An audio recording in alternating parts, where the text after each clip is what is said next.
the vanishing room, the discovery. The sun dipped behind the jagged skyline of the city, casting long shadows over rusted rooftops and forgotten alleyways. Among the crumbling buildings of East Hollow, an old hotel stood like a rotting tooth. The Halcyon Grand, once a luxurious escape in the 1930s, now condemned, boarded up, and ignored by most. But for Liam Carter, urban explorer and a rising YouTuber, it was the perfect place to chase mystery and views. Liam parked his motorbike near a chain link fence, the hotel looming above him like a sleeping beast, with his camera mounted on his chest rig and a flashlight clipped to his shoulder. He slid through a gap in the fence, boots crunching on broken glass and dead leaves. "This place is insane," he whispered into the mic. "Locals say it's been abandoned since 1987 after a mysterious fire, but no one really knows what happened. Let's find out." Inside,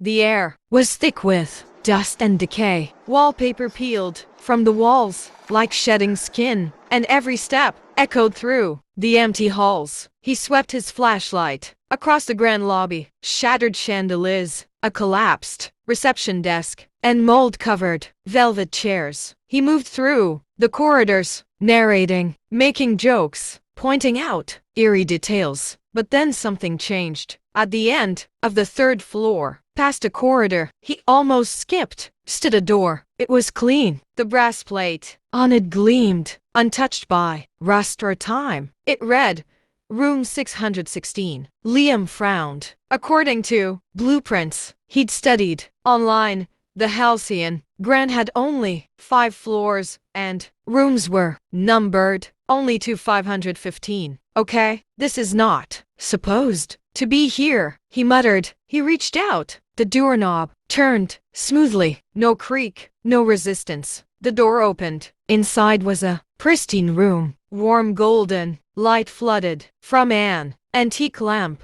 The bed was made. A tray of tea sat steaming on a side table. Soft jazz music played from an old radio. The air smelled of lavender and wood polish. And standing by the window was a woman. She turned. Liam froze. She looked to be in her 30s, wearing a flowing vintage dress. Her hair was pinned neatly, her face pale and composed. "You're late," she said, with a faint smile. "I was starting to worry." Liam backed up, eyes wide. Who are you?" The woman tilted her head. "Liam, don't be silly. We don't have much time." He blinked. "How do you know my name?" She said nothing, just turned back to the window, looking out into the city. Then the door slammed shut behind him. "Would you like me to continue with part 2?